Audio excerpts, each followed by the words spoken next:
Support for the Dice Tower comes from listeners like you and from the Op, also known as USAopoly. Thanks for your support. The Dice Tower, episode 696. The best of 2011, a decade ago.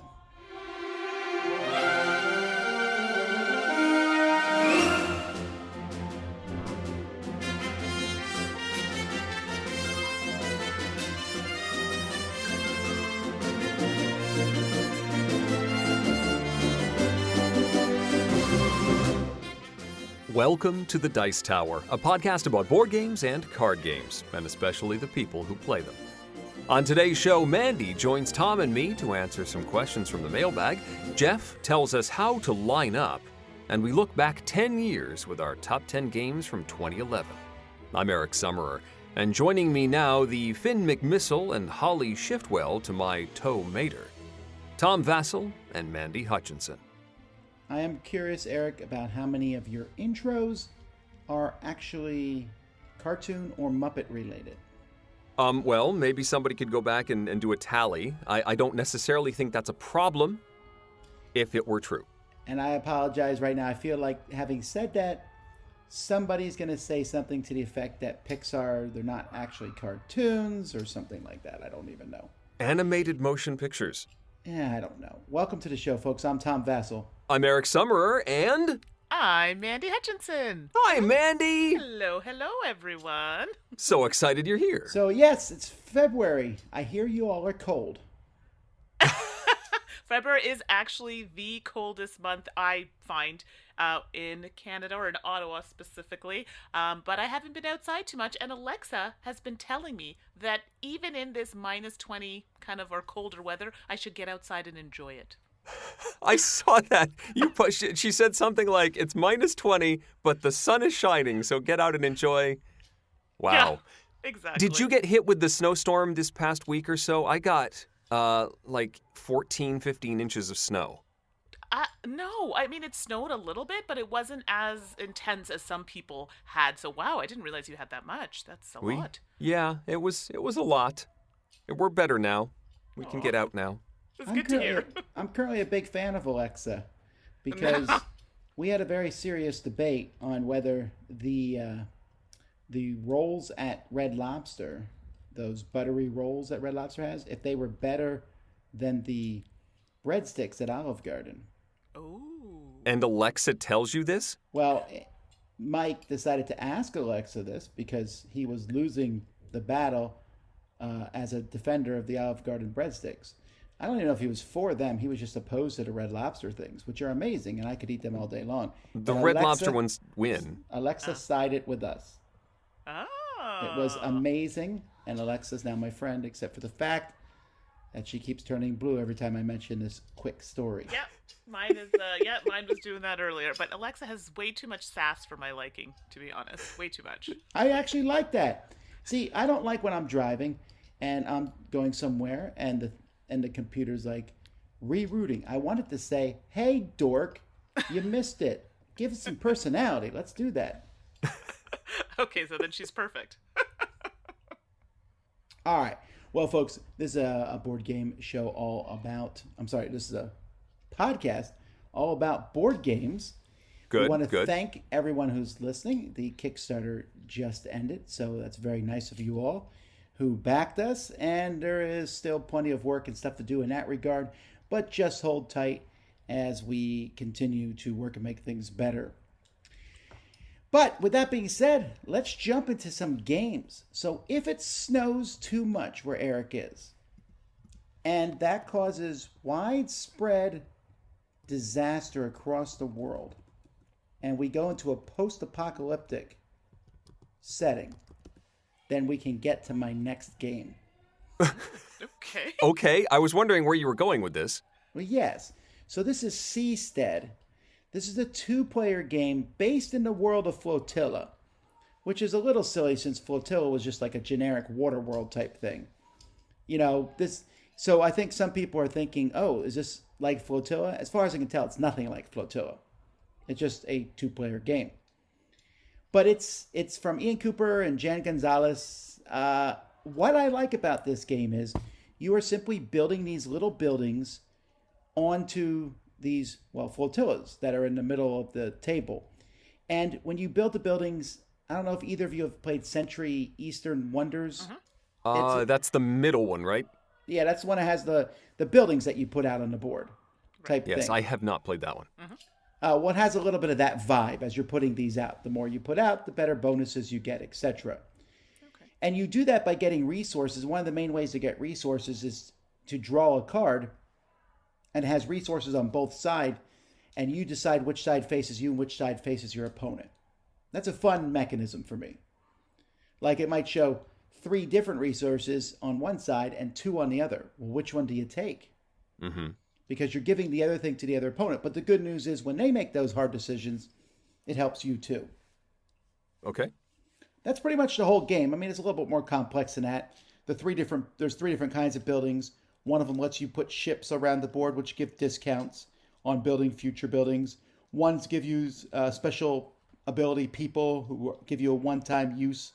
And the others give you trading points, which are a big way of scoring points at the end of the game. I like it. It feels like a Cosmos 2-player game. If you understand what I'm talking about, that you add that line. It's in that same size box. It's a little more complex, I guess. 30-minute playtime, but I liked it. I thought it was a unique, interesting feel to it. And even though I was making fun of the theme a little bit, there's not a lot of games with this theme. You know, in some future Waterworld type thing where people are building flotillas. Yeah. But it's kind of a peaceful flotilla. There's not people driving around on jet skis shooting at you because you have gills and trying to steal your water. I actually don't remember the plot of Waterworld. I never watched that movie. Waterworld? Yeah, no. It was long. Okay. It's long. Yes, that's the best description of the movie. Like, was Is, it good? is the game shorter than watching Waterworld? Yes. Okay. Much shorter. So anyway, that's Seastead. Cool. First game I want to talk about is called Hadrian's Wall. This is a new one from Renegade Games and Garfield Games. The designer is Bobby Hill. I guess this is technically a flip and write game.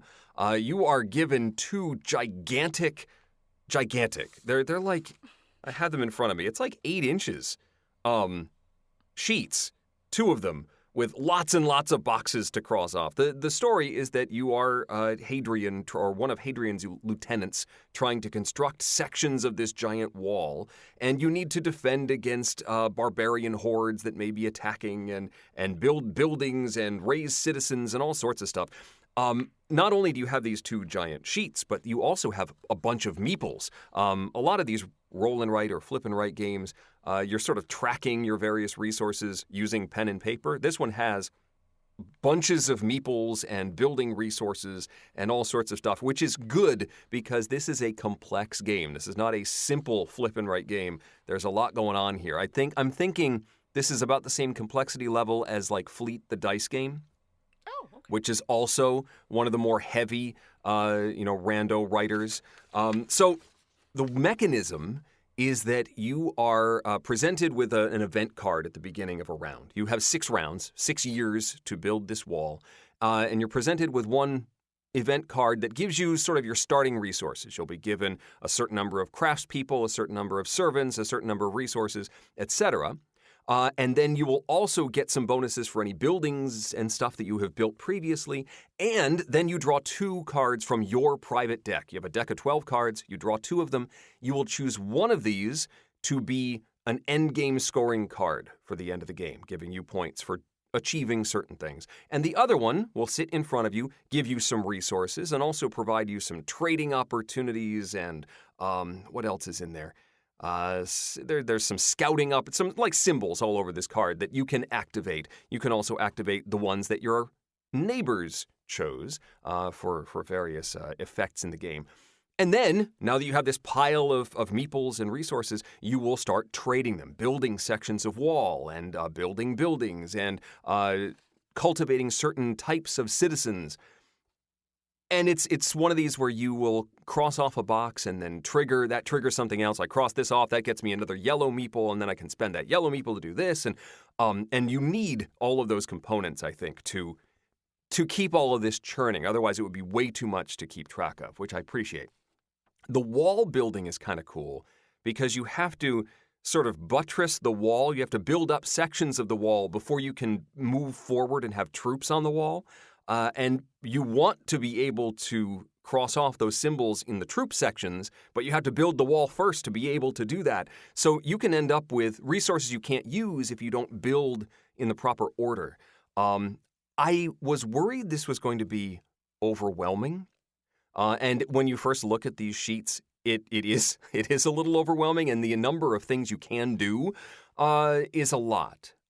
However, once I got going around round 2 or 3, it all started to come together, and by the end, I was making things click and making stuff happen and triggering one thing to do the other thing, and really started to have a strategy. And I appreciate that those scoring cards that you choose at the beginning of a round sort of guide you toward one or two paths, rather than just having the entire array of things in front of you. Choosing those scoring cards at the beginning of a round says, okay, I'm going to focus on this and I'm going to try and make that happen, which keeps the blinders on a little bit and prevents you from just trying to do everything, which you certainly cannot do in this game. I played this solo, which is basically the same game, except you flip up an extra deck of cards so that you can trade with a virtual neighbor. And if you do so, you end up pulling more barbarian cards at the end of a round, which cause negative points if you don't defend against them properly. I liked it a lot. I was worried again that this would be too much, but I think this is going to stick around because I want to give this some more playtime, both solo and with other players. Hadrian's Wall from Renegade Games and Garfield Games is very, very cool and heavy. It's got like 200 sheets of each of the 2 pads. Heavy game. I'm excited to hear you talk about this. I haven't played it yet, so this is good. I think this is one that you can solo. Mike said he plays it a lot solo. I'm sorry. I know Eric just said that. Sorry. I'm thinking backwards, Eric. I know. I caught myself before Eric said anything. There's no post-editing here. I think Tom left. He was gone. Yeah. Tom did not leave. I was thinking about Hadrian's Wall. I've seen part of it. I thought it was a neat thing. Oh, good. This is, yeah. I might have to do a solo play now, like on the interwebs. I think yeah, and you could also theoretically, if 2 people had the game, you could play this over Zoom or something, because each player has their own player deck, and each of the cards is named. So somebody could say, I'm placing I'm forgetting what the names of the cards are, but the Ranger card in front of me, and so then other players can go, oh, the Ranger card, yeah, that looks like that. And so now I can interact with you. It actually would work. You would need copies of the game, but sure, you could play it over Zoom. All right. Oh, sorry. Go ahead, Mandi. I just realized you put a game in there. I know. I snuck it in there because I was like, I haven't played anything, and I have a whole stack under here of games, Sleeping Gods and Trekking the World, which I'm getting ready to play. But I forgot that I had played Forgotten Waters. Ooh. I know, that was really bad. So, Forgotten Waters, I believe this was published by Plaid Hat Games. Mm-hmm. It is fun. It kind of reminds me of Sea of Thieves. Yes, I know, it's a video game. It's a thing I'm going through right now. But it is literally Sea of Thieves, the board game. So you're all like, what's Sea of Thieves? It's a like a pirate, I guess, type of adventure game. And it's a campaign game. So you can play several different games, and there's a sheet. I played virtually, so I printed off sheets, but I do have the physical game. So there's an app that you can play, so someone kind of runs it, and then you have other players that are part of the crew that are taking actions to get your ship to a specific place on the board. So the person running it virtually can kind of control that aspect and do the reading, but there's an app that does the reading for you. So once you do a certain amount of actions in a game, whether it be, getting your cannons ready to fire on enemies, I mean, these are all actions that you can take. You want to do this together because it's cooperative as a team. And then, like I said, the goal is to make sure you get your ship safe and sound to designated place on the map. And there's a story behind each of your characters, and they make it really easy to set up. They'll say, name your pet cat or something, which is, potentially the name of your ship to kind of help guide your story. So they do give you, like cues and stuff to help you fill in the holes for your story, which I think is really fun. And there are the parts SS of the game. Mr. Whiskers? Sure, that's believable. Sure. I agree. Yeah, see, I like that. But things like that, to help develop your story, and at certain points in the game, you get to read your story out to the other people on your team so they can get to know a little bit more about you. So I just played one session, but I really want to talk about it because I really enjoyed it. And they're a bit longer. I think it took us about 3 or 4 hours, maybe, to play the first part. So I'll be looking forward to playing more of it, and I think we're going to be doing more of that on Twitch just to kind of see how it goes and show people how to play it virtually. So there you go. Forgotten Waters. I really like it. If you are familiar with Sea of Thieves, this is literally that, but a board game. Tom, I know you've played more of this. I haven't had a chance to play this game, but how many sessions are generally in the box to get through the whole story? Well, you play through. There's like multiple stories that go through it. So Okay. it's really one long game, but there is like a halfway point that you could stop at. Okay. So it's like a 3-hour thing total, but you stop you could stop like an hour and a half, and then you just Right. finish it later. Okay. For like one session, it's For like- a 3-hour. Okay. You could also probably finish way, way earlier if you're bad at the game. Oh, sure. See, that goes to show we were really good. Sure. No, that's So what I I'm thought this saying. was more of a campaign sort of thing. Well, But you no, it's could play them individual all, but you adventure. don't have to play each one in order. Each one's a different Right. captain that you're following under with a completely different story. Oh, okay. Yeah, like if you print it off, like I have the game, but I was like, I'll just print it off. I didn't want to open it yet, and I printed off a whole bunch of sheets, and they're different stories, different characters. So yeah, so you have multiple ways of playing it. This actually, I find, makes me happy, Eric, because not everything needs to be campaign. I don't always have to play with the same people to play the game then. Right. That's Yeah, a well, I mean, nice that's- thing.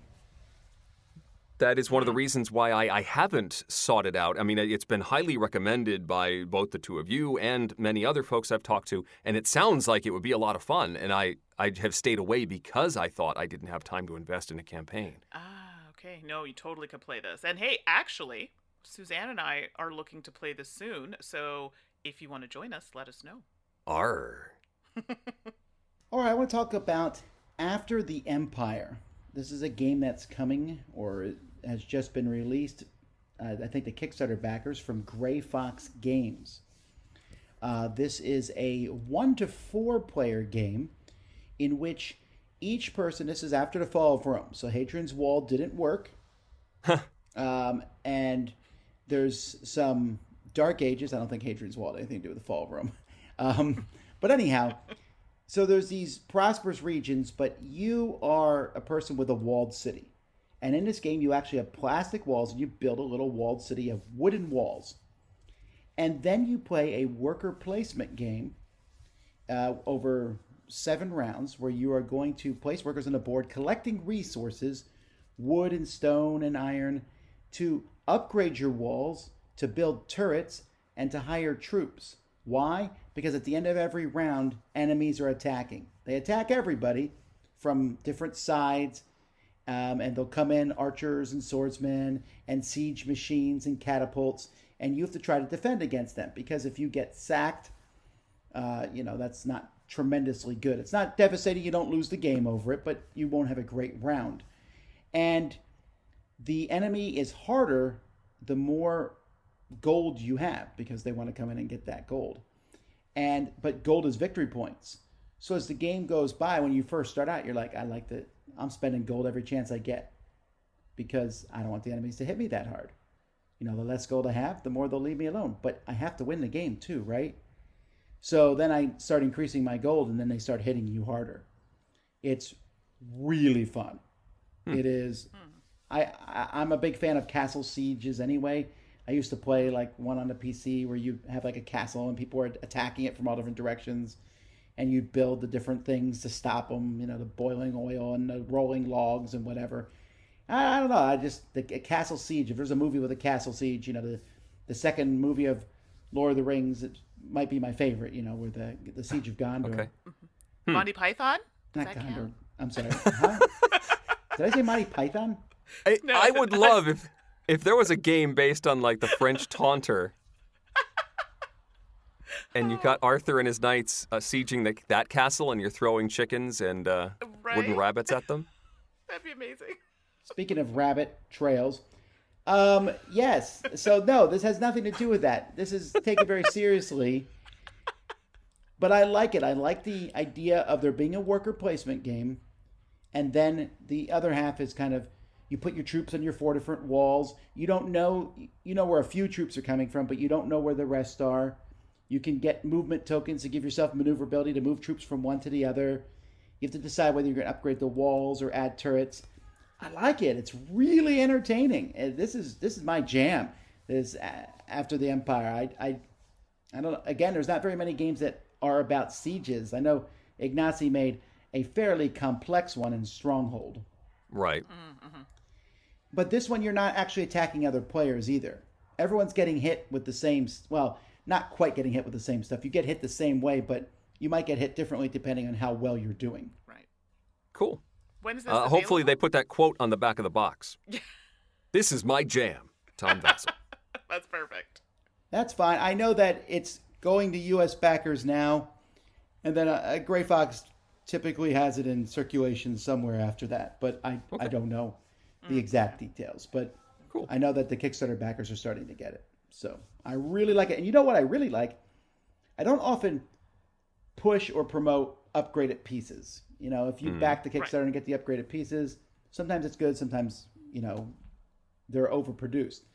But this one upgraded to wood and stone and iron resources. Now, normally when those get upgraded, because in this game they're cubes, they get upgraded into like woods and a little log and steel's that trapezoid shape that they always use for steel, and so on and so forth. And irons usually looks like a steel beam or something like that. That's not what they did. They just used cubes again, but they textured them. So the wooden looks like little blocks of wood. Oh, neat. And the stone looks like little stone blocks with little bevels on them and everything. But this is important because you put these cubes in the walls, and so when you're attacked, you know, you're going to lose damage on a wall. You take some cubes out to show that it got damaged. But they're really cool. And I'm thinking I would like to get these in bulk, because sometimes I don't upgrade components in games because the cubes fit on the board in a certain way. Right. Or because a card shows a cube and then it's confusing because you're like, oh, that's a brown cube. Oh, Tom replaced these with wooden logs. Ah! Right. You know. I have had that frustration in the library before. Yep. I don't know what library you're talking about, but I know what you're talking about. Back in the days when I could go to the library. Yeah, that's so they are exactly the same size as the standard cubes, but they're just nicer They give cubes. you that feeling of these are. I mean, they look really great. They're really cool, but they're also still in that cube shape. So I'm thinking, wow, there's a lot, and there's how many games use wood and stone? Come on, it's awesome. So I'm definitely going to do that. I think. Huh. Very cool. Nice. So I have one other game to talk about today, and it is presented specifically as a solo experience, and it's called Box One. This is presented by actor Neil Patrick Harris, who is a magic and puzzle game fan, and so his name is on the front of the box, along with the design studio called Theory 11. This is a solo puzzle game experience, and there's nothing really keeping you from playing this with more than one person, but the game is very much about discovery, and I think it's designed to be, you know, if you were working as a team, then you'd be, some of that wonder of what you discover in the game will be lost. And I'm being specifically vague about the whole thing because I don't want to spoil anything. I want to, right off the bat, say I highly recommend this if you are a fan of any of the escape room games or puzzle games that have been coming out in the last few years. This is similar and different in different ways, but I really think it is worth your time to check it out if you like those styles of games. And I do think it works very well as a solo experience.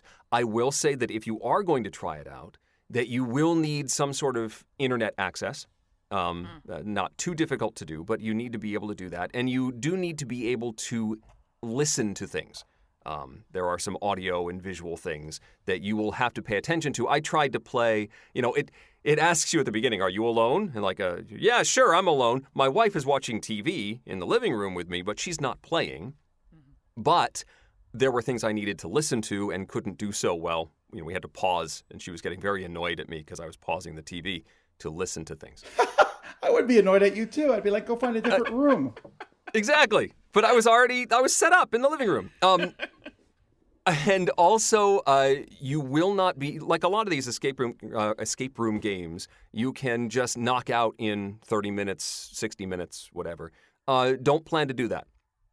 Let the game go at its own pace. Do not plan to be done with it within a certain time frame. Which is really vague.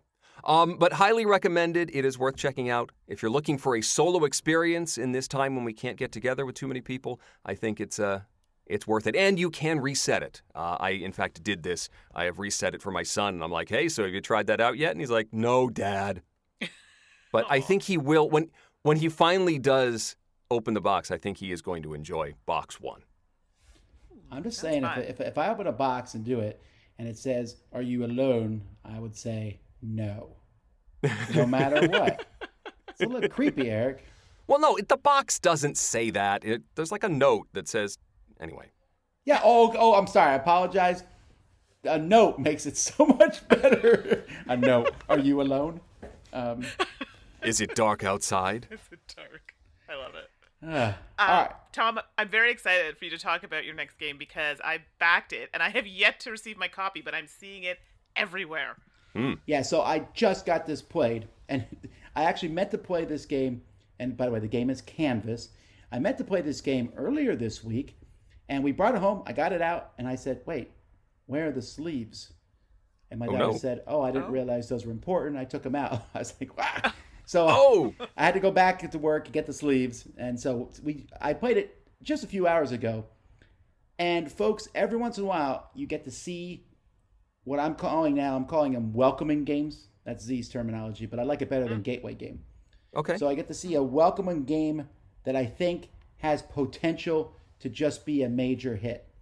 And I don't know if Canvas will do that, but it is fantastic. It is a very simple game. All it is there's a series of clear cards with little items on them. Maybe a picture of a girl walking through the forest, or some trees, or a floating balloon, or a pile of books.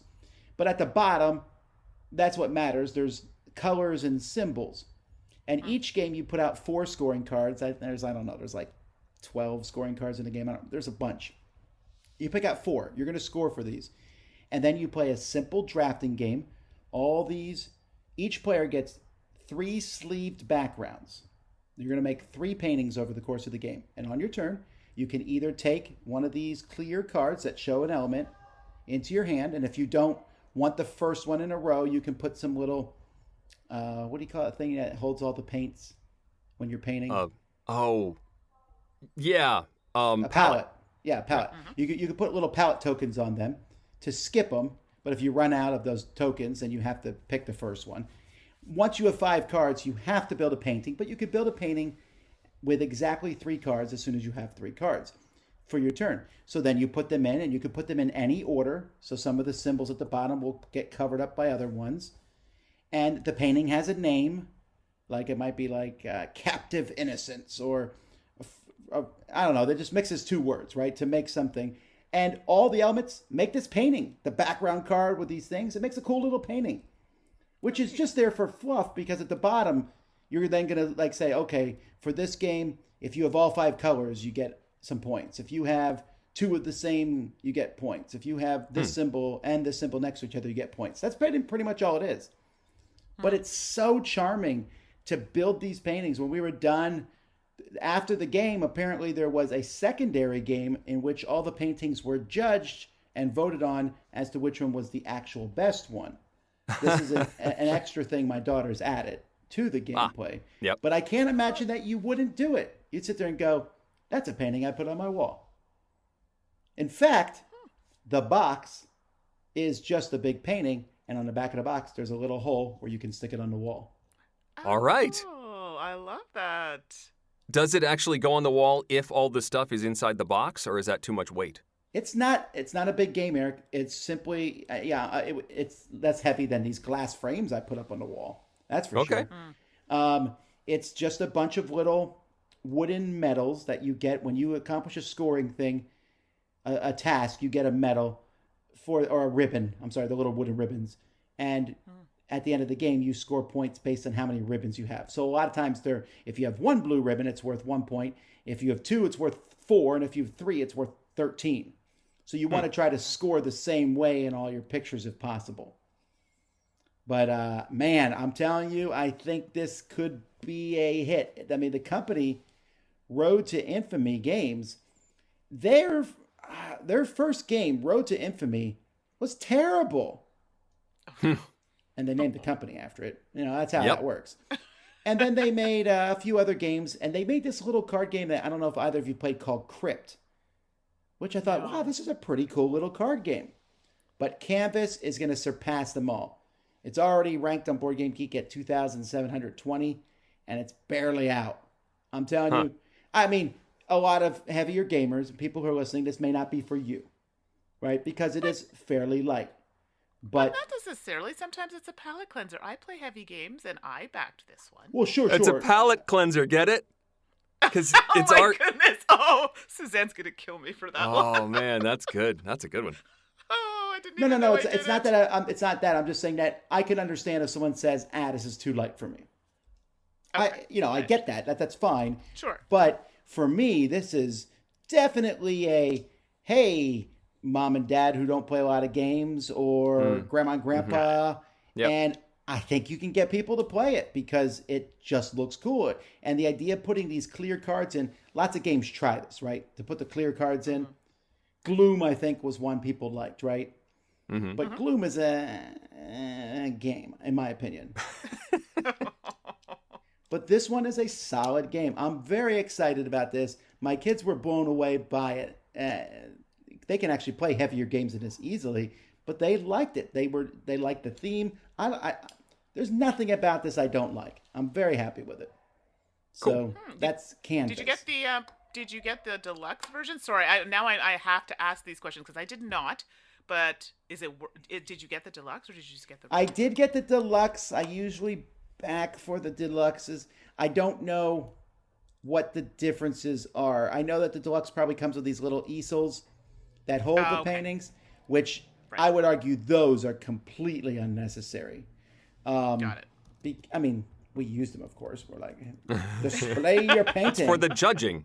Right. Absolutely. Right. And this was important. We even called my wife over because it was like, hey, you need to see this and pick the best one, and you better pick mine. You know, I asked my son, and he's like, well, which one's yours? I'm like, no, pick one first. Which one's yours? I'm like, no, that's so now I'm looking. Yes, apparently the normal one comes with punchboard tokens, and the deluxe one has wooden ribbons, I guess, the premium components. Oh, okay. I tend to like wood over punchboard, but it's not that big of a deal. You know, so I would not be upset if I only had the tokens because you're simply collecting them for points. Right. Okay, good to know. Thank you. That's Canvas. Well, if you needed to line up for any of the games that we just talked about, Geoff has some theoretical thoughts for us. 3,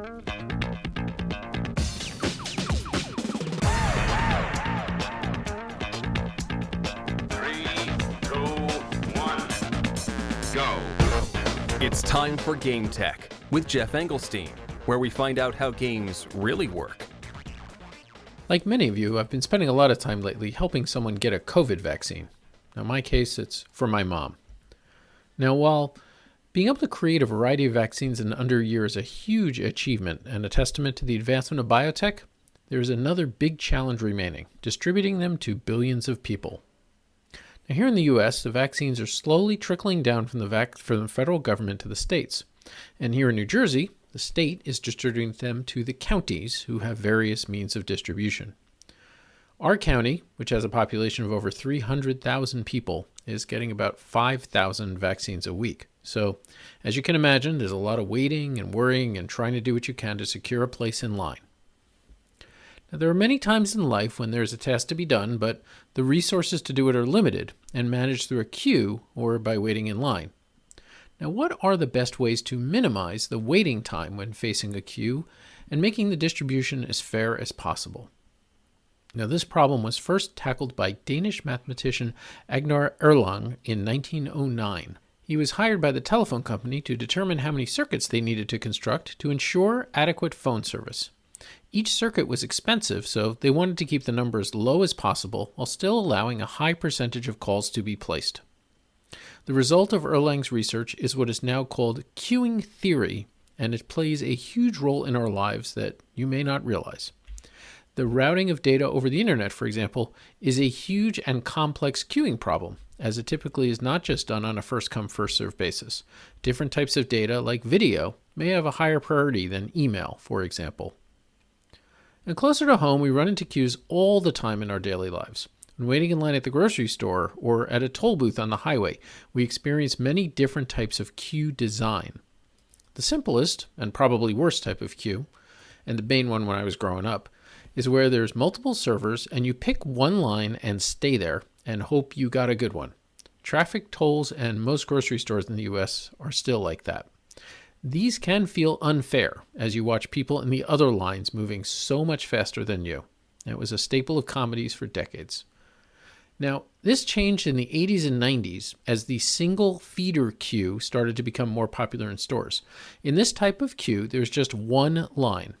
When the next available server is open, they grab the next person who's waiting. The total number of people serviced is the same as the basic one line per server queue, but it feels fairer and makes everyone happy. Now, most stores have switched to a single line queue where they have space, but there are tweaks that can be made to potentially improve things. One is the express lane, where those with shorter transactions get a special line and can get out faster. But the checkout person is wasted if there aren't enough small transactions, unless they're able to grab someone from the regular line when able. Now, there's also a lot of research into the psychology of queues. We tend to mind queues less when we feel they are fair, when we have a sense of progress, which, interestingly, was the initial impetus to add floor indicators while waiting for an elevator, by having some sense of the length of the wait, looking at Disney World ride queues here, which constantly tell you how much time you've got left until you get to the ride, and reducing anxiety during the wait by having things to look at or to do. As I said, it's a complex topic and actually really interesting if you want to check it out further. Now, there are a number of games that use queues and queue theory as part of their design. The 2011 Polish game Kolejka is a satirical look at communist Poland in the 80s. The word kolejka means queue, and that's the heart of the game. You have a family of 5 people that you send out to wait in lines to buy goods, and you don't know how many products are going to arrive at the store. You also have cards that let you manipulate the lines, peek at upcoming deliveries, and perhaps get goods from the black market. Another example is 1998's Guillotine. In this game, there's a single queue of nobles lined up to, well, lose their heads. Now, on your turn, you get to chop off the head of the noble at the front of the line, and they are worth different points. So you want to manipulate it so that the higher-ranking nobles reach the front of the line on your turn. Now, there are also games where you lay out the pieces in one or more lines at the beginning of the game, and then gradually take pieces from the head or sometimes the tail. In Stefan Dor's Marrakesh, at the start of the game, you line up different colored pawns at the city gates randomly and choose which ones to bring in. In the delightful Patchwork from Uwe Rosenberg, you lay out the patches in a circle and then must purchase one of the first 3 in the queue. Now, personally, I really like systems like these in games, as you typically have full visibility of what is coming up when and can plan your strategy accordingly. And I would love to see this used more frequently. So, the next time you're waiting in line, occupy your time by thinking about queuing theory and all the cool games it helps create. And hopefully, the queues for vaccines will get straightened out before too long. This is Geoff Engelstein with Game Tech. Okay, I have something to say. First of all, this is a fascinating subject to me because every time I'm in the store, I'm trying to figure out which line to get into. Oh, yeah. I'm all about the single line. The single line is the way to go. I get very annoyed when there's multiple lines. The other day, I was in a store, and I was buying a few things for like lunch for the week. And it was literally 13 items. Uh-huh. And the 12 item and less express aisle was wide open. It was early in the morning. Yep. And the other aisles were full. And I sat there and thought, actually, I didn't sit there and think. I got in the line because I thought there was 12 when I pulled them out and was putting them on a thing. I was like, this isn't 12. So I felt shamed, but the person didn't say anything. Yeah. And now Geoff seems to think that that's okay. I think you're fine. Yeah. Yes. I've also been Vindicated. called over, like occasionally, have you ever had like the regular lines are long and a manager comes over and says, you can come over to the express lane. And then you feel like a jerk. That's fine because they said you could. Right, they did, but you have to like be like, they told me I could go. Like, everybody, they told me I could go, okay, so nobody get mad at me, okay. Well, okay, but here's what I want to talk about lines. I read a really interesting article was mathematical, talking about the zipper line, and this has to do with cars. Yeah. Oh, okay. And so, if you're on 2 lanes of a highway and you're going down to 1 lane, and so as soon as you can, you get over into that 1 lane, but there's always a really, really jerky person who zooms past everyone all the way up to the front and cuts in there. Right. And you kind of hope their tires pop or something. Uh-huh. And multiple people do that, and you think, well, if I had done that, I would have been much faster. I was trying to be thoughtful. But apparently, the best way to merge those two is if everybody does that. Yes. Everybody goes in 2 lines together, and they all merge at the same time, just like one car, one car, one car, one car, one car. You need one merge point. So now I will often zoom because I'm trying to be polite. Yeah. I don't think the people in the other cars are seeing it that way. Absolutely. No, they're not. No, I always thought it would be great if there was... I've actually seen in construction zones sometimes it will say merge here. There will be a sign that says this is where you merge. And then everyone is doing it at the right time. The idea is that you have full capacity in the 2 lanes before you get to the merge point, which is the most cars possible in the space that you have. Is the book that you're talking about called Traffic, Tom? No, it was an article I read online. It possibly could have been from that book. I just remember reading a small thing, and then I was like, I need to know more. So I went and read more about it, and I just found it fascinating. I find stuff like that really interesting. Like, does a beltway, is that better, or is a circle better than a 4-way stop? Yeah. I think the Well, Mythbusters did that one. isn't it the circle? Well, this is... It is the circle, but only if people do it correctly. Which never happens. Right. That's the key for everything, isn't it? But this book, Traffic, which came out some time ago, maybe in 2011, I'm not sure. You would enjoy it if you like this sort of thing. It's all sorts of stuff like that, like how do you slow down traffic safely without messing with flow, and what's the best way to merge, all that stuff. I mean, yes. Alrighty, well, it's time to get spooked. And now, another tale of board gaming horror. Oh my, that's horrific. Gather round, children. My game group has once a month a Saturday game day. Before going to this all-day event, I like to go on a hike. It helps me justify sitting all day.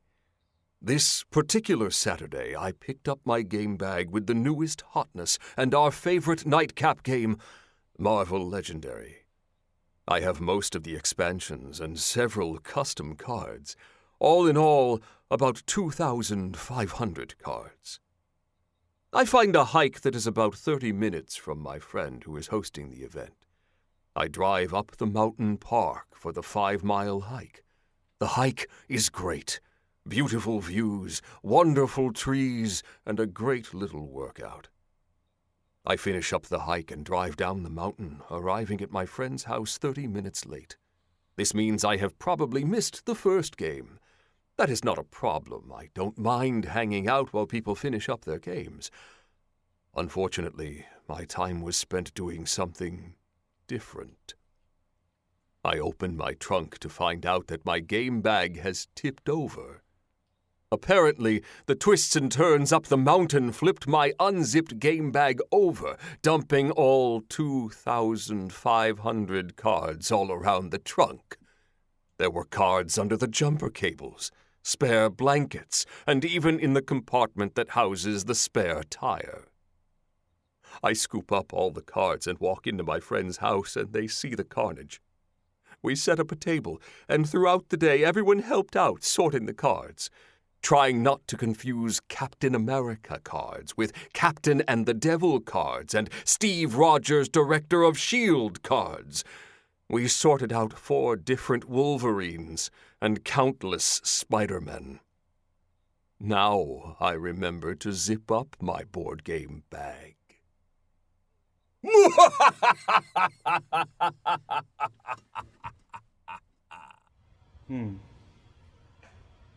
Well, I think I might have done this to my Alien Legendary Encounters box. I think I tipped it on its side, and now I'm afraid to open it. Oh, no. I think I did that with Millennium Blades.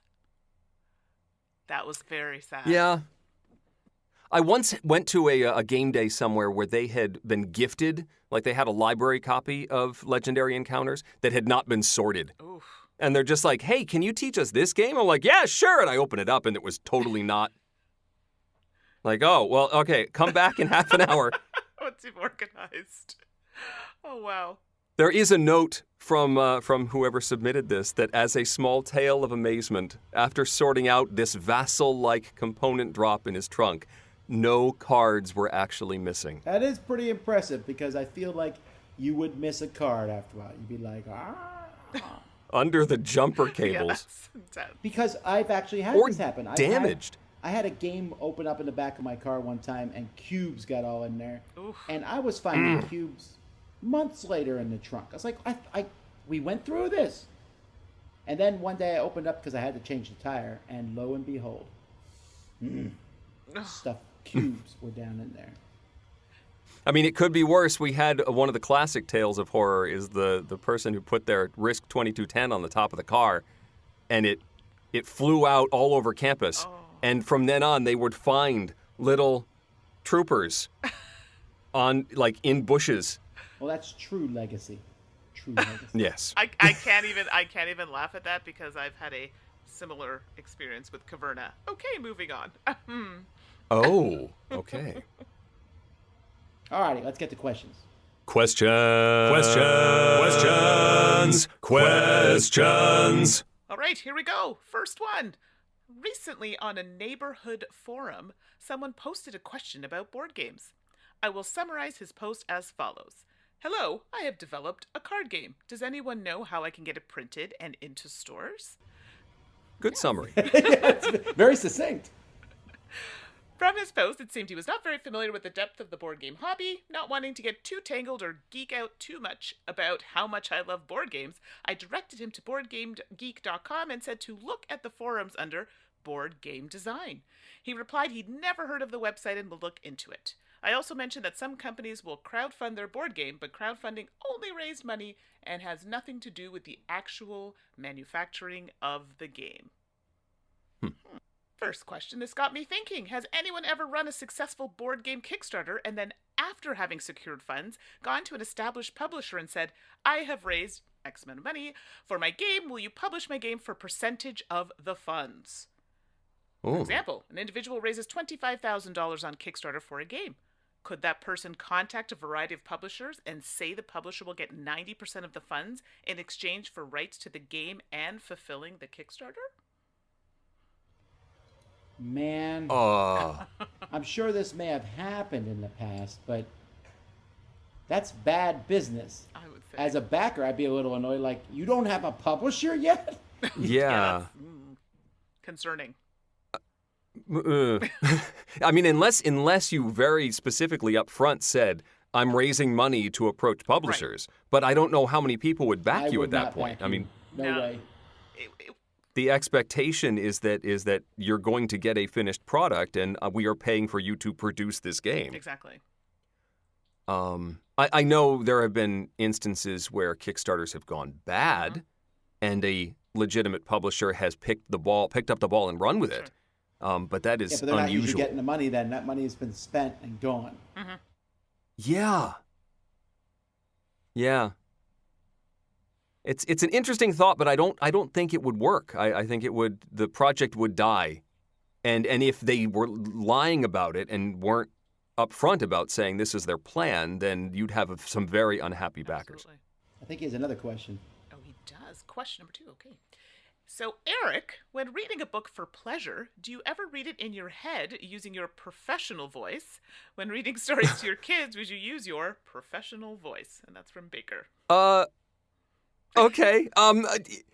Actually, trying to read along, I do sometimes catch myself trying to narrate in my head, which is slower because if I'm actually speaking out loud, I'm not reading as fast. And I have to sort of turn that off and go, no, I'm not narrating right now.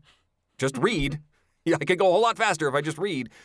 So yeah, I guess that kind of works. And certainly reading stories to the kids, I would treat it as a book and do the silly voices and everything. And my wife really disliked that because then when it was her turn to read a story and the kids would go, no, Mommy, do it like this. She'd be like, no, that's the way Daddy does it. And if you want somebody to do it like that, you go to Daddy. So she just put her foot down. Like, I'm not doing it like that. I love it. Good. Richie asks, I've noticed a lot of Kickstarters add a cooperative mode to a game to make it more appealing. Thunderstone Quest, Upkeep, Detective, City of Angels, and tons of others. I've even seen solo games add co-op modes, Nemo's War, although the co-op mode isn't that interesting, says Richie. What about the reverse? I cannot think of any instances where an essentially co-op game has added a competitive mode. Can you, Eric or Mandi, think of any instances of that? Pandemic. Pandemic did have, sometimes you'll add a one versus many aspect to a co-op game. I don't really think of Pandemic because that wasn't a very successful No, and in addition. fact, this happened in a couple other games too, where it's like one person controls the bad guys, and almost always no one wants to play that way. If the game starts that way, it's one thing, but if it's halfway through, I've never wanted this to happen. I've never thought that cooperative game would be so much more fun if I was beating you at it. Yeah. Yeah, the original Lord of the Rings, the Sauron expansion Sure, adds same the thing, one but versus again, many. No one plays that expansion. Okay. My group played, anytime Lord of the Rings hit, somebody played Sauron, if there were enough players. Really? Yeah, they really liked the Sauron expansion. Okay. Because it Take out my adds some note and agency to, it wasn't just drawing tiles from a bag, it adds some, you're actually playing against someone. We actually preferred it that way. So I guess that might be Richie's answer, the Lord of the Rings game. Although I don't know if the expansion, there have been reprints of the base game, but I don't know if the Sauron expansion has had reprints. Well, Gareth says he lives in a poor town in the UK. He's doing okay, but he often introduces games to people at his church and youth group. And while they show a keen interest in the hobby, the problem is the cost is a stumbling block. And so his question is this hobby for just the well-off, or is it possible on a tighter budget? And then he recommends we do a top 10 list for games that are cheaper. And we've done such things in the past, but we never pick a money amount because that's a little random. And also it could change from year to year. Mm-hmm. Well, Gareth certainly has a point. This is a hobby where games are basically luxury items, and they can get very, very expensive. But there's also ways that you can be involved in this hobby and not spend a ton of money. The aftermarket, the used market, is very robust, and you can get a game that's only a year or two old at a fraction of its original cost. If you're buying it off somebody who bought it new and has played it enough and wants to get rid of it, you can play all sorts of games. You can play other people's games. You can get games from libraries. A lot of libraries are lending libraries of games. And so there's plenty of ways to play and not spend a ton of money. I am worried, though, that for someone new into the hobby and they look at the hottest games of the year, the vast majority of them you're like, oh, you should get this and all its expansions and the deluxe version and the big box version. Yeah. And it is very pricey. And there, yes, there's still cheap stuff out there. Don't get me wrong. Although sometimes it can feel cheap too, though. You're like, you introduce someone to the hobby, you play Blood Rage with all the expansions. And then they're like, oh, I want to get something too. Oh, I can afford Ganjan Clever. Okay, Ganjan Clever is a fine game, but they might look at it and go, oh, this isn't Blood Rage, though. I can feel that, but Eric's correct. The good news about our hobby is the cult of the new works in your favor. Since there are so many people out there just flipping games all the time that I play it and they're like, Sure. All right, on to the next one. I'm selling this one. You can get a lot of good games for an inexpensive price. Yeah. And math trades as well are a great way to trade games that you don't. Absolutely. When we have physical conventions, that's easier to do. Right. But you can do it with shipping if you're willing to box things up. All right. Well, there you go. Some questions. Folks, don't forget to send us more questions. But meanwhile, let's travel back a decade ago where we could all get together at cons. It's a Dice Tower Top 10! The Dice Tower's Top 10 list is brought to you by The Op, also known as USA Opoly, at theop.games. All right. I remember last time when Eric and I went back 5 years ago. Yeah. I talked about the amazingness of 5 years ago, 2016, and what an incredible year that was. Mm-hmm. I don't think 2011 is quite that style. I mean, it's hard to get to 2016 levels, but there are some gems in here. There are, but I tell you, I just did my top 100 games. Only one game from 2011 made the list. Really? I'm looking now. I think 2 made my top 100. Yeah, that's a big deal, right? Because in 2016, not only did the top 10 all 10 made that list, I think a few more beyond that did. Wow. So it's kind of an interesting thing. Now, again, it's not that these games are bad, but some of these games need some facelift. And in fact, several of the games have had a 10-year anniversary announced. They have. So, yes. I guess on that vein, Eric, you should get started. Let's do it. Number 10. As Tom was alluding to, my number 10 is Sentinels of the Multiverse, which is getting a new edition in the next few months, I believe. Sentinels is a superhero game, a cooperative game, in which you are given a deck of cards that represent a particular comic book style superhero. So each deck is a little bit different. There's a speed character, and there's a Hulk-like character, and there's an Iron Man-like character. These are not licensed. They're their own world. But they have similar attributes. And you're playing cards trying to defeat villains. There's tons of options. There's lots of modifiers. Later editions of this game are better versions of it. The original came out in 2011, but there have been other revised editions and stuff that give you tokens and ways to track things and apps and stuff. The original got a little fiddly if you're trying to keep all that in your head. Still, it's really fun to explore the different heroes and figure out how to take down the bad guy in Sentinels of the Multiverse, number 10. I tried to get into that game. I couldn't, and I don't know why, because I feel like it's a game I should love. Yeah, I'm excited about the 10th anniversary edition. I think that the artwork is fantastic. It's so weird. I mean, Eric, you remember we were at Gen Con in 2011. We were. We got the pitch at the original Greater Than Games booth, and they were selling that game. They were a small little company in the back. They've grown to be a pretty decent company here, Greater Than Games. Yeah. Absolutely. And so I'm looking forward to this 10th anniversary edition. It needs to be a little bit better because I am mostly playing the app these days. But I'm looking forward to this. This one fell off my top 10, but I still enjoy it. My number 10 is one I play a lot, believe it or not, when we could be in the office, when coworkers would come in with their children. It's a really easy one, fun one, building with your cards, and that's Rhino Hero. So it's exactly that. You're trying to get rid of all the cards in your hand, trying to build up that tower, those tower of cards, place the rhino if the card tells you to do so without it all falling down, because you don't want to lose the game. That's literally it, and the goal is just to get rid of all of the cards.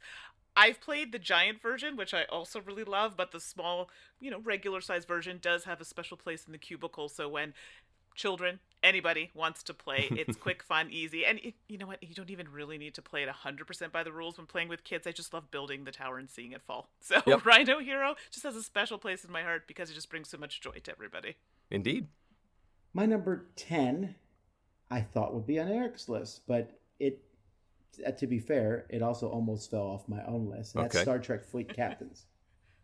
Now, I'm coming back around a little bit on Star Trek. I just binged watched Discovery. And I really enjoyed it. A really cool series. I really like shows where I like the characters. So the majority of characters in Discovery I enjoyed. And Fleet Captains does that. It's Star Trek in a box. You're doing whole seasons in a game where you go through and do all these different things. It's fun, but I have to say it needs, as 10 years have gone by, I look at it and say it needs a bit of streamlining, and it needs our current WizKids production value, not 2011 WizKids production value. That being said, it still gives you, if you like Star Trek, you got to play this game. It does a really good job. It's Star Trek Fleet Captains. It is a really cool game. It's fallen for me, though, and I did let it go. I sold my copy. It just wasn't hitting the table, and it was a longer game, I think, than I was wanting to play. I could only play it at conventions, and it just wasn't hitting the table. And so it slid off the list and out of the collection. Number 9. My number 9 is going to show up on someone else's list. But that's fine, because I have to sit here and wait for this bamboo to grow. Well, funny story. My number 9 is also on somebody else's list. So, I'll just patiently wait. My list is so bad it's on no one else's list. We'll start with Quarriors, another WizKids game. Now, this one simply fell because the idea was novel. It was awesome, custom dice building game. But they've gotten better. Dice Masters did it a little bit better. I really enjoyed Dice Masters. And then Dice Forge, where you actually built your dice. Those it's just more of an evolution. Yeah. So I have to applaud Quarriors. I still like it. Still made my top, number 9. And I'll still play it. But it's starting to feel a little old now. Okay. Man, I'm sounding like I have negative top 10 here. But no, I like the game, but I'm saying why it felt, because I remember when I first played it, I was like, this could be in my top 5 games of all time. I really liked it. But it's fallen a little bit as time has gone by because, other games took the ideas it came out with and made them better. So that's Quarriors. Yeah, I like this one still. This one, I think, just barely missed the list this time. I know it's been on the list in previous editions of this one. And I've played the app with kids, and they have enjoyed it. And I still have it in my collection, so it will probably see some playtime as well.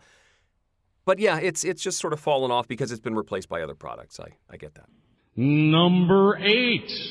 Okay, so it looks like Mandi and I flip-flopped 8 and 9.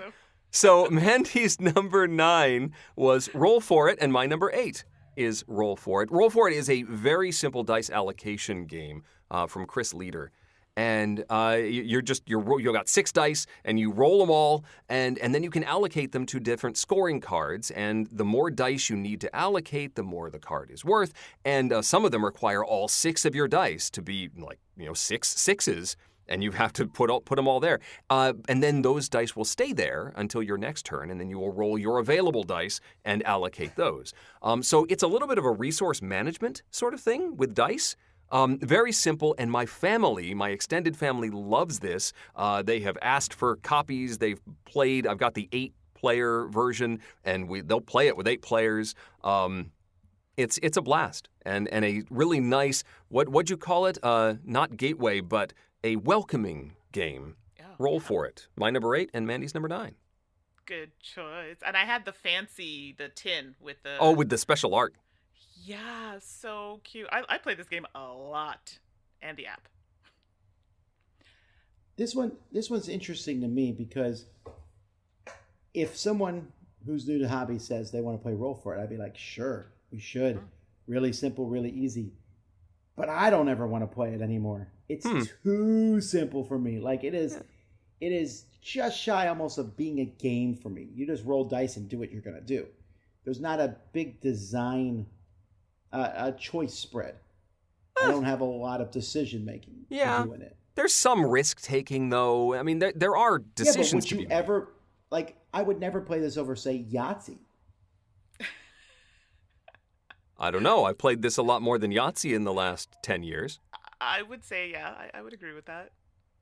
And with in the last 10 years, the number of roll and write games that have come out, I would find myself hard pressed to pick any of those. And again, I'm not trying to pick on the game.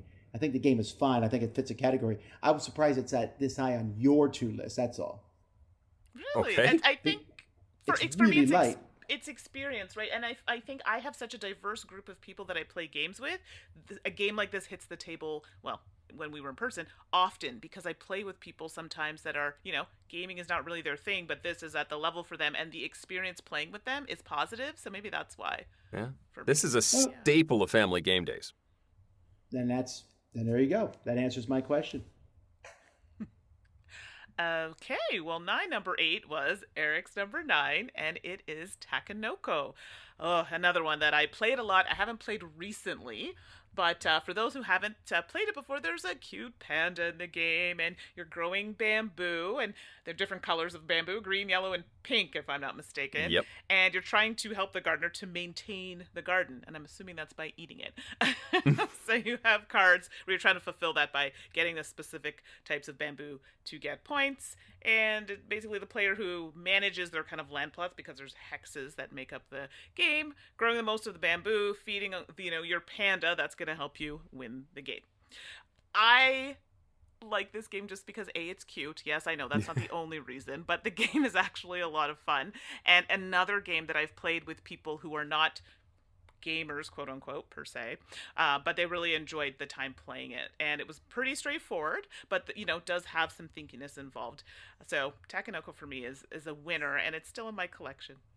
Yeah, I agree, and there's also a giant version of this with even more adorable panda to love, and a giant die that will dent your table. But it is extremely approachable. It has a nice flow to it, and it's easy to get and very tactile. You're scoring based on not only the bamboo you collect, but also the position of the board, like how land tiles are laid out, or how tall the bamboo is in different sections.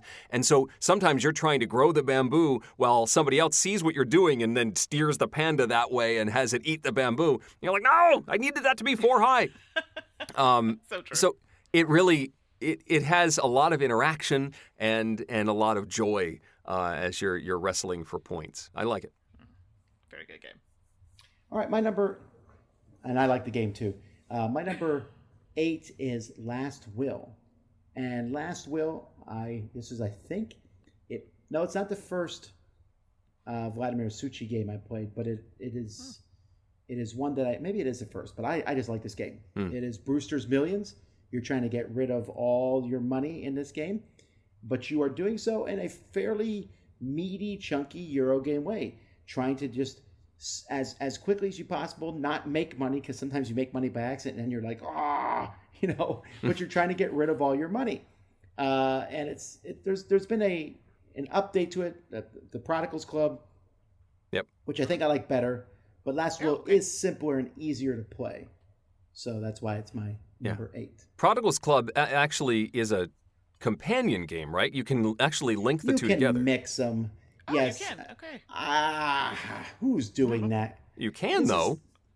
Well, yeah, there's lots of things you can do. I could play Axis and Allies and every battle go, all right, now we're going to play a game of Memoir 44, to see how which of these two pieces wins. Someone's going to do that now at a convention.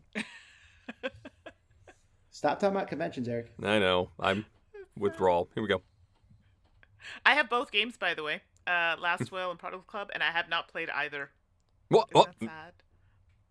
It's great. I enjoy Last Will. It's I haven't played it much, but the couple times I have, it's been very fun. Number 7. Number 7, I think we mentioned just a couple weeks ago when we were talking about some solo games. That is Friday. This is Freedom and Freeze's first, I think, the first solo game in this particular small box line. You are Robinson Crusoe, and you are trying to get stronger. You start out being a total weakling, and you know that eventually, by the end of the game, pirates are going to attack, and you have to defeat them. And you do this with a deck-building mechanism. You defeat hazard cards, and then those hazard cards flip over, and they become your deck, and now you can do cool things with them. You have to stay alive, stay with your energy, and every time you shuffle your deck, it gets harder. And you have to get strong enough by the end of the game. I find it very zen. I like the shuffling and the mechanics and just sort of getting into the flow of this one and trying to defeat it. Good times. Friday, number 7. I finally got into this one in the year 2020. I played it. I'm good. Okay. It wasn't bad. It wasn't bad, but I felt like playing through it once. I was like, yeah, okay. Not played it. My number 7, oh boy, it's been a while actually since I've played this game, but when I did play it, I really liked it, and it is Village. And I think the thing that sold me on this game, and please, this sounds really morbid, but I was like, what? You actually want to, and I have to be careful how I phrase this, you want to send your family members to the grave so you can get better family members to use for actions? No, I think you're fulfilling their... I don't like the game, but I can help here. I think you're fulfilling their destiny. It's going to happen anyway. Yes. So you want to do so in a dignified way. You want to get rid of your family members so you can get better family. That didn't make it sound better, did it? What I mean is, kill them all. No, I don't know. I don't know what the... That totally was not how I saw that, but no, that does explain it much better than the way I did it. But I know in the game what you're trying to do is, make it a better life for your family and, be successful. So I know in the game you can contribute to, going to the church, visiting the council. I know little things like that. There are cubes in the different spaces. And so I think if I remember correctly, specific cubes, you need specific colors to do certain actions on the board. It's been a long time, so I apologize for this explanation. But I really liked it, and I know the death part is morbid, but I actually really like the whole leveling up of the family members to use in the different actions on the board. So, okay. Village, still a favorite. I have it on the shelf. I just haven't played it in a really long time, but I really enjoyed it when I got it.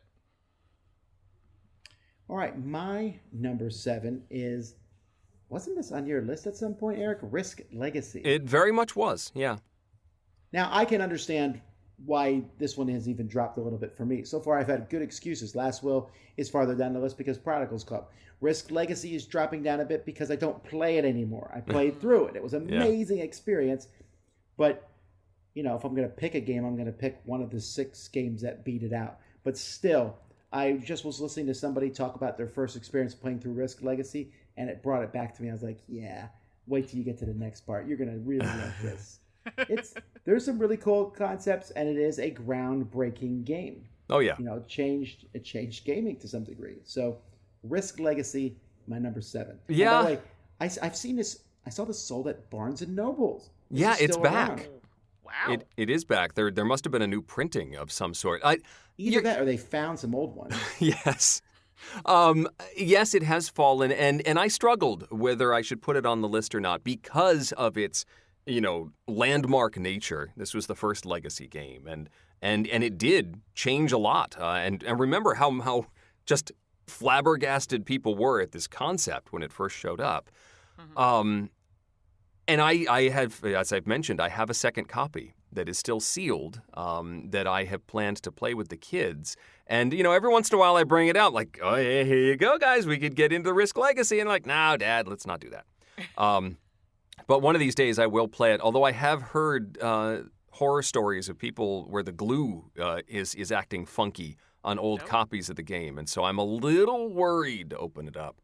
But I will still play Risk Legacy. Number 6. Number 6 is, I'm actually surprised it is on the list. I think that this came out in an original Japanese edition or an edition that wasn't the...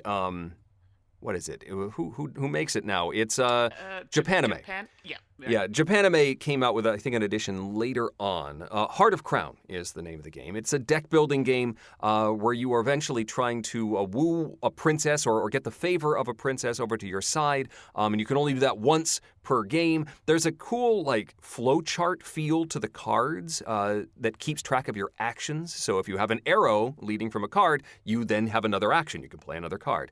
So you don't have to do that mental math, all right, I just spent one action, I gained 3, now I have 2 left, and you can just, if you have an arrow, you can play another card. It's kind of a cool race. When do you claim one of the princesses, and how do you make all that work? What's the competition for those bonuses and special powers that those princesses bring? It's a neat game. Heart of Crown, number 6. Quite popular. I know a lot of people really like this one. My number 6, well, this shows up later on somebody else's list, so we'll just keep holding on for that one. Yep. Same thing here. Eric got there before me. Probably save the cat. All right. Save the cat. Number 5. My number 5 is not on anybody else's list. That is Tragedy Looper. This is a kind of an obtuse game. This is a very specialized audience for Tragedy Looper. It is a adversarial one versus many. I guess it's best as a 1 versus 1, but you can play it as a 1 versus multiple players. And there is sort of a scenario, and you are moving characters around the board, and eventually you will mess up and you will fail. And then the person running it says, nope, you lose, and you reset. And now using the logic, all right, why did we fail? What triggered the fail point? And then you try and avoid that. But the adversarial player starts to do things a little bit differently and draw you into making different mistakes this time. And you have to figure out not only what the scenario is and what your win condition is, but also prevent the bad guy from making you lose anyway. It is a really thinky game. It is a hard game to learn. But once you get there, it's a very rewarding game. Tragedy Looper, number 5. I still haven't played this, Eric, and I'm starting to suspect I might never get to. You might not. I'm gonna need someone to walk me through it and play it, and it has to be at the right time, right place. Oh yeah, I got to play that initial scenario again. My number 5 is a game I think most people have played at some point in their life, and that is Elder Sign. I think I've played the app just so many times. I think I play that more than the actual game now. My copy is actually pretty worn. But, who doesn't love Cthulhu and fighting off, all the other demons in the game just to win victory? And I like the cooperative aspect of this game. It's just rolling dice, having the correct symbols on the dice to put on the cards and meet requirements is not difficult. But again, and I feel like this is a lot of the games I'm playing, I really like the experience I've had with it. And it's a lot of fun. So Elder Sign, they played it on what is it? Hold on. Wait, I forgot the name of the show. The Will Wheaton Show, Tabletop. Thank you. Yeah. Tabletop. Okay, I was right. I was like, was I saying that wrong? They played on Tabletop, so that says a lot. So, Elder Sign, fun. My number 5 is First and Goal, a 2-player American football game from Stephen Glenn. It is a game in which you basically both play a card, reveal the cards, and then it shows how many dice you roll. So you're trying to do a rock, paper, scissors thing. And when you add in the myriad of expansions that exist for this game, super fun. Super cool game. It's my favorite American football game, although that's not really a big pool of them to pick from. I like it a lot. First and Goal. I've not heard of that one. Number 4. Speaking of myriad expansions, my number 4, and Tom's number 6, is Flashpoint Fire Rescue, the cooperative firefighting game. You each have special powers, and you're storming a building, and there's lots of maps that you can get with expansions. Storming a building, trying to put out the fire and save the civilians. Also, remove any hazardous materials which will explode if they catch fire. You don't want that to happen. Very neat game, very visceral game, and also a very swingy one because, there can be flare-ups that can just cause everything to go haywire just when you think you have things under control. There's a dice mechanism that causes the flames to come up. But you can get in a fire truck and spray the hose, which is always a fun thing to do. Flashpoint Fire Rescue, my number 4, and Tom's number 6. Yep, I just like it. It's a very simple cooperative game. Nowadays, cooperative games are tremendously hard, it seems, and also somewhat complex. This is one that has 2 levels, and the basic level you could teach to almost anybody, and I really like that. Yeah. My number 4, wow, I seem to have a theme going on here. It's in the same world as Elder Sign. Okay. And that is, yeah, exactly. And that's Mansions of Madness. So for those who haven't played, and I think specifically the 2nd edition, if I'm not mistaken, if for those who haven't played it, it's cooperative. It's a big game, lots of miniatures in here. Cooperative, it's app-driven, which is nice. It takes away some of the heavy lifting.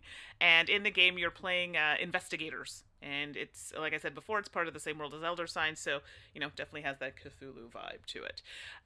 Playing the investigators, there are different levels of cases that you can play. And they generally are on the longer side, but you don't even notice it because you're so involved or immersed in the game. So Mansions of Madness for me is when I wish I had more time to play, but it does require at least 3 to 5 hours of your time, at least, but a very fun experience. So Mansions of Madness. I've never played the first edition of this. Yeah, I was going to say, that's why this isn't on my list, because the second one is just better in every single possible way. So I'll never play the first edition again. Oh, wait, are you talking about 2nd edition, Mandy? No. I think she is. Shh. Don't tell me. All right, I'll cover. Core Worlds. Core Worlds is my number 4. Actually, do you know that there's a sequel in the same world? Andrew Park's got the rights to this back. Yeah. So I don't know what that game's going to be like or if it's any good or not. But Core Worlds is still a deck builder. It's a thoughtful deck builder. In fact, it could be too slow if you play with some people. But it's essentially Isaac Asimov's series, the Foundation series, as a card game. And in it, you're building your empire from beginning to end. And I really like it. There's so much interesting things, especially with the first expansion. Second expansion is also good, but the first expansion, I'll probably never play without it. There's a lot of cool things. It works very nicely as a 2-player game. So my number 4, Core Worlds. I just haven't played this enough. I got one right when this first came out, and it hit the table a couple times, and then it just sort of fell by the wayside. I need to dig it out and play some more. Number 3. So when it comes to my number 3, I felt like I was going to have it the highest on the list, but somebody else has it higher, so I have to wait for them.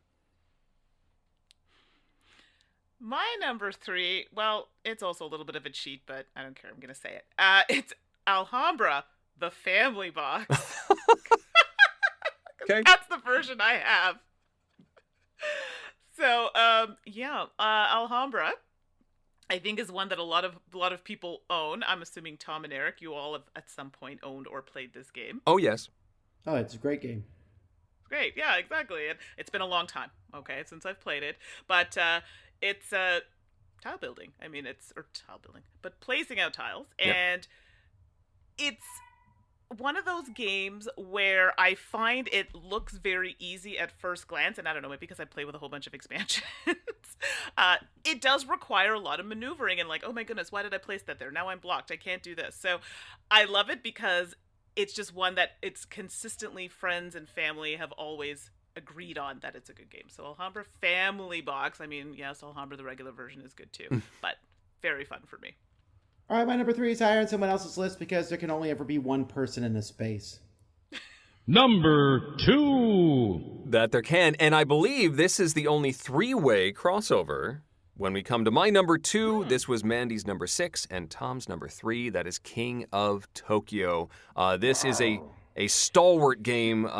This is one of those introductory classics. The Yahtzee mechanism where you are playing as a monster and gaining cards that make you stronger and more dangerous and swiping at the other players and deciding how long you want to stay in Tokyo because you can never heal in Tokyo. It just works. It's so much fun. It's visceral. You get those stand-up die rolling moments. Really fun. I love it. King of Tokyo.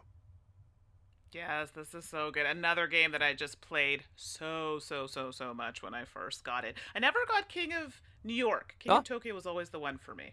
Okay. Let me ask you both this: are you Team Godzilla or Team Kong? Ooh.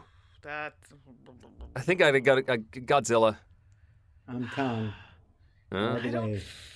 Ooh, if I had to pick, probably Kong. Yeah, it's 2-1, Eric. You lose. That's fine. I lose. Although I'll bet you almost anything that they'll fight briefly in a movie and then end fighting something worse. Right. That's what everyone's speculating, that they're something else is going to show up. Mecha Mothra or something. Mecha Mothra. I'm just picturing it. Cyber Bunny. So, Cyber... Actually, that would be fun. That would be amazing. So my number 2 was Eric's number 3, and oddly vacant from Todd's list so far, The Castles of Burgundy. It's a Feld, so of course it had to be on my list. And this is one that actually I think they just came out with a new version, did they not?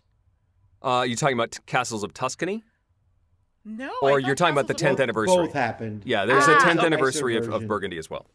Thank you. That's what I thought. And I think they also came out with some expansions with this one. I think I have the Roll and Write. I have all the versions of this, so very exciting. And the Castles of Burgundy is the one where you have the hexes, and you're trying to get out certain types of terrains in these hexes, and, you know, some are animals, which are so cute, trying to get different groups of that, getting different types of castles, and all the different buildings will do different things for you. But the point is to try and get those out and fill that board as best as possible, efficiently as possible. So Castles of Burgundy, I mean, Eric has it on his list, so, you know, someone of good taste. It's a very good game. I think this is my favorite Feld, and I like how, you know, it is approachable, since you are you have that limited palette of things that you're doing with your 2 dice, and you know what are you going to do with those 2 actions, and so you may have lots that you want to do, but your decisions are limited. And I also like the derivatives, the dice and or the dice game and the card game are both pretty cool. Mm-hmm. The card game is massive on the table. All of them. It takes up, I think, just as much space as the board game. It's wild. I really like the card game, though. It's good, though. It is good. I agree. Okay, my number 2 is a party game, but wait, there's more. This one I just find very fun and amusing. As you sell a product to people, and everyone has to do it, you just go around the table, but then you say, but wait, there's more, and you flip over a card, you have no idea what it's going to say, and you have to somehow incorporate that into the product. But that's the best part. That's the expansion. Yeah. There's just something about it that I just like it. There's a lot of these games out there, right? Snake Oil Salesman, The Big Idea from James Ernest. There's several, but this is by far my favorite because of that. You have no idea what's going to flip over, and you have to turn on a dime. Like, oh, that's really good, but also it eats squirrels, and you're like, well, that's the best part, you know? You wanted to get rid of the squirrels in your neighborhood, or something like that. Yeah. I do enjoy this game, and I got it based totally on your recommendation, Tom. It doesn't hit the table very often at family game days, though, because of that pressure of performance. This is one of those category of games where you have to be very creative and quick on your feet, and some of my family members feel like that's too much pressure. And so while it hit the table a few times, there's more reluctance, and I have to maybe wait a while. I think maybe my kids will enjoy it now that they're a little bit older, but it hasn't hit like the extended family game days in a while, which is why it isn't on my list. And finally, number 1. All right, my number 1 is the other one that was on my top 100, and that is Eclipse. The spacefaring resource management game that is very large on the table. Talk about table space. I just love the way the whole system works. You colonize more planets, claim them, you gain more resources, which increases your economy, and then you're upgrading your ships and customizing them the way you want. It just feels very epic to me in a way I enjoy. Eclipse, number 1. I have also not played this, but I really want to try it because there are I hear so many good things about it. This year I'm going to play that 2nd edition because it's pretty. Yeah, it is pretty. I have not had a chance to play it. Well, no surprise here. My number 1 is a Feld, and I like to pronounce it Trajan, or otherwise known as Trajan. And typical to Feld, lots going on in this game, but I think what really I like about it is the whole rondelle, Mancala mechanism in this game. So, when you have a piece and you're going around until you run out of pieces, and that's the action that you have to take. And it's great because you're building military, have card collection, so set collection in the game. Like, there's just a bit of everything, which, again, is a really big thing that Feld does. So, Trajan or Trajan is one that I quite enjoy, and I know Z and I have talked about this. And what did he say? It's like an Excel spreadsheet. I think those were the exact words. It is. It is a little spreadsheety. I mean, I agree. It is a strong game, but it's not one that I enjoy. I don't really connect with it. It just I look at in my mind's eye, I see the board and it's just sector, sector, sector, sector, and I move along this track, and I move along this track, I move along this track, and yeah. Oh, wow. I really like it, but you're also talking to someone that really likes Excel and is really good at pivot tables, so, I mean, I'm all about it. Yep. I like Trajan. It's fine, but my number one is Airlines Europe. Just fantastic. Fantastic game. This is the one that made my top 100. I've enjoyed it. It scales well. In it, you simply are growing an airline or taking a share or two of some airlines. And you're doing both simultaneously, trying to, at the end of the game, have the most power in the biggest airlines. And it's a nice back and forth. It's really smooth. It feels deeper and heavier than it is. It's not that heavy of a game. But the only luck is the way the cards come out. And other than that, it's just you're staring at the other players going, why'd you just take a share of my company? You're not involved with this company. Back off. Or cutting off someone else's company, like, oh, you own a lot of shares of that company? Yeah, it's not going to grow very big. Sorry. I don't know. I just find it to be very entertaining and fun. That's Airlines Europe. Yeah. Whew, that's a lot of games, yeah. But we're still got 20 more. People's Choice, here we go. Yeah, before we say that, though, Mandy, I will always treasure my copy of Airlines Europe. You know why? You know who gave me my copy of Airlines Europe? Who? Tom, do you know who gave me my copy of Airlines Europe? No. It was you. Cool. When did I give you a copy of Airlines Europe? You had an autographed copy from Alan Moon, and you already had it. And you're like, hey, you want this? It was a touching moment that I will remember forever. When was this? At Total Con. Wow, that's a long time ago. Oh, yeah. I'm getting older. I guess it's better. Is it better to forget a gift you gave than one that you received, though, right? I guess, yeah. Oh, yeah, I would say so. Yeah. Okay, then I'm safe. Well, you're welcome. I noticed it didn't make your top 10. All right, it didn't, people. but I'd still treasure it. People, number 20 for them was Risk Legacy. 19, Skull. That's a game that's still kicking around. 18, Friday. 17, Sentinels of the Multiverse. 16, Letters from Whitechapel. 15, Super Rhino. By the way, man, I played a game that's very similar to Super Rhino called, what was it called? Something Penguin. It's a little Japanese game that's very similar but uses penguins instead of rhinos. Is Super Rhino different from Rhino Hero? Yes. It is not. It's the same game. Not? The name was changed. Oh, I'm thinking of the other one. I'm thinking of the one with the die. Wrong one. Yeah. That's Super Rhino Battle. But Rhino Hero and Super Rhino, it depends if you bought it in what country you bought it in. Oh, okay. Okay. 14 is Dungeon Pets. So that's, man, I remember when that game was the hottest thing out. 13, Elder Sign. 12, Last Will. 11, A Game of Thrones. 10, Lord of the Rings. 9, Eclipse. What Lord of the Rings is that? That's not the Knizia Lord of the Rings. That's, I think, Lord of the Rings, the TCG, the living card game. The that LCG. Is correct. Thank you for pointing that out. I was typing lazily here. All right, Eclipse number 9. 8 is Mage Knight. Yeah, that fell off my list. That used to be a staple. Oh, we're going to get garbage from the Mage Knight fans. Every time there's a chance to put Mage Knight in the list and we don't, they're like, why not? I'm like, well, it's because it takes like 6 years to teach people. Yeah. Oh, no. It wasn't hitting 7, the table. Flashpoint Fire Rescue. 6, Kingdom Builder. 5, that one, the spiel is yours, I think. 5, Trajan. 4, Village. There you go, Mandy. 3, Takinoko. 2, King of Tokyo. 4-way crossover. And 1, Castles of Burgundy. No surprise. Everyone loves that game. Absolutely. Alrighty, well that's it. That's a lot going on in this episode. Thanks everyone for listening and joining us a decade ago. Mandi and Suzanne will be back next week, so we're just going to shut this one down. Until next time, I'm Tom Vassell. I'm Mandi Hutchinson. And I'm Eric Summerer. And you've been listening to The Dice Tower. Thanks for listening. Promotional consideration has been provided by game publishers in the form of review copies of games. This episode, number 696, was recorded on February 4th, 2021. Mandi and Suzanne join you next week, and in 2 weeks, X marks the spot with our top 10 games that start with the letter X.